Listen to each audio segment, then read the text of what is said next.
Picture a library holding 4 billion years. Technically, it's a room in southern India, and it holds 60,000 palm leaf manuscripts, but the scale of this completely defies our modern assumptions about human memory.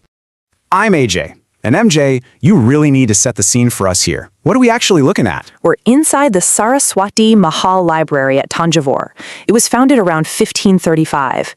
Towering, dark teak shelves rise up. They go way past where the dim oil lamplight actually reaches.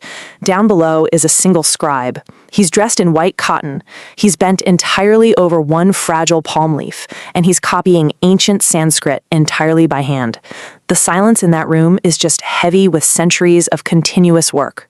Stacked all around him are 60,000 of these manuscripts. Some of those physical leaves are 500 years old, but the texts etched onto them are 3,000 years older than that. So we aren't just looking at old books. We're witnessing an unbroken chain of human thought, a memory passed down through endless generations before paper even existed. Wait, MJ, how do we even know they're the exact same words after all that time? It's a great question, AJ.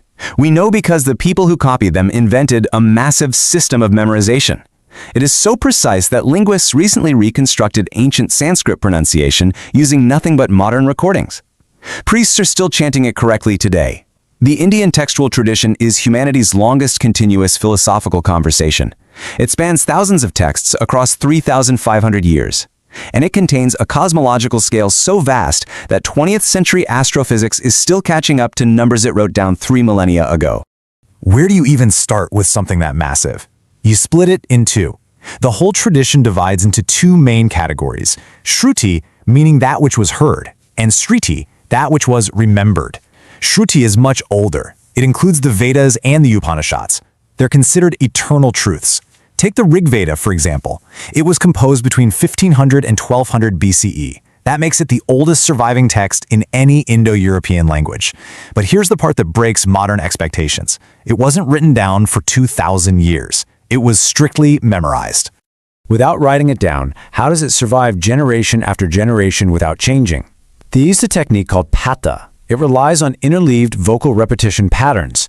The exact same sequence of words is recited backwards, then forwards, then paired, and then alternated using highly specific rules. There are 13 different mathematical patterns layered on top of each other. It is mathematically impossible to corrupt. Modern hard drives corrupt data in a single decade. But the exact same Sanskrit syllables came out of priests' mouths in 1990 as they did in 800 BCE. It's a biological blockchain. But Shruti is just the foundation. And that brings us to Smriti, the remembered texts. If Shruti is the core philosophy, Smriti is the vast universe built around it. These are the encyclopedic epics and the 18 massive Puranas. They're immense mythological and historical compilations. They map out geography, genealogy, and cosmic laws. Most of these foundational epics are attributed to one legendary figure, the sage Vyasa. One author wrote all of that? That seems physically impossible. You're right. Vyasa is widely understood as a title for a continuous line of compilers. They worked over many centuries. This specific tradition is credited with assembling the Mahabharata. It's officially the longest poem in human history, 100,000 verses, 1.8 million words. Just to visualize that scale, it's 10 times the lengths of the Iliad and the Odyssey combined. It completely dwarfs the Bible. It's a whole civilization contained within a single narrative framework. Now here's the contrarian beat most people miss. Embedded deep inside Book 6 of the sprawling Mahabharata are just 700 verses. These are known as the Bhagavad Gita.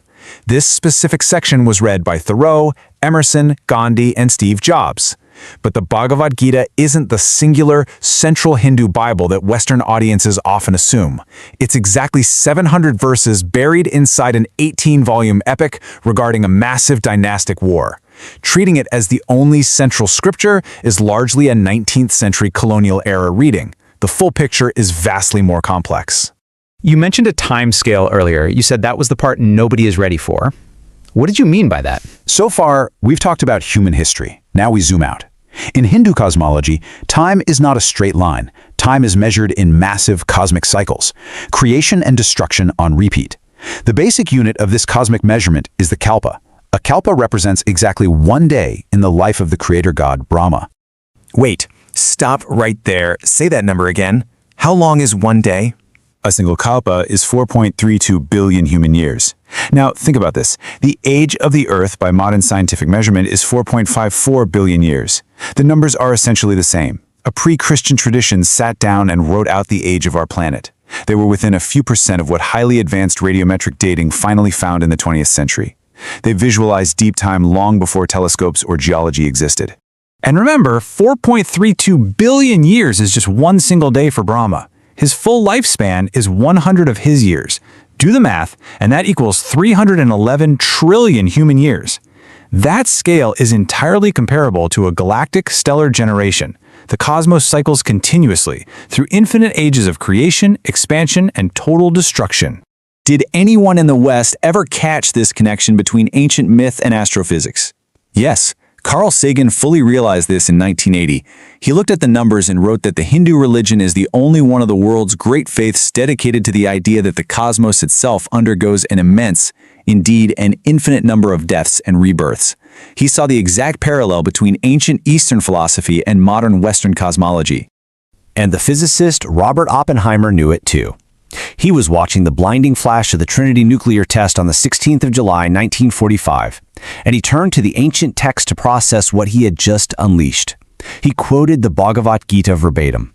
He said, "I am time, destroyer of worlds." It was the only language large enough to capture the birth of the atomic age.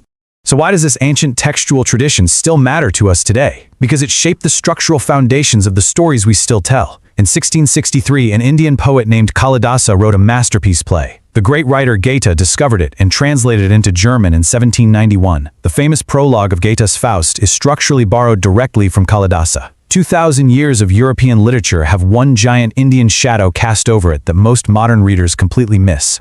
And the influence goes far beyond Earth itself. In 1977, NASA launched the Voyager spacecraft.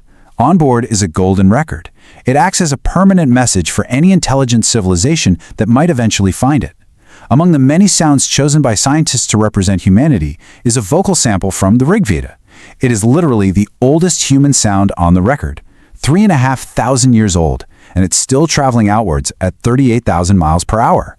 That is pure awe, a prehistory human voice carrying our memory into deep space. Exactly. And the foundational logic remains right here on Earth. An ancient scholar named Panini wrote a Sanskrit grammar in 500 BCE. He used strictly formal symbolic logic. That was a full 2,500 years before European philosophy managed to do the exact same thing. NASA's Jet Propulsion Lab has actually referenced that exact ancient Sanskrit grammar structure today. It's used in modern natural language processing and computer science. The past is directly coding the future. So, look back at where we started, the physical reality of the Thanjavur library, Shruti and Smriti, the vast universe of the Vedas, Upanishads, epics, and Puranas. It's a living library 3,500 years old.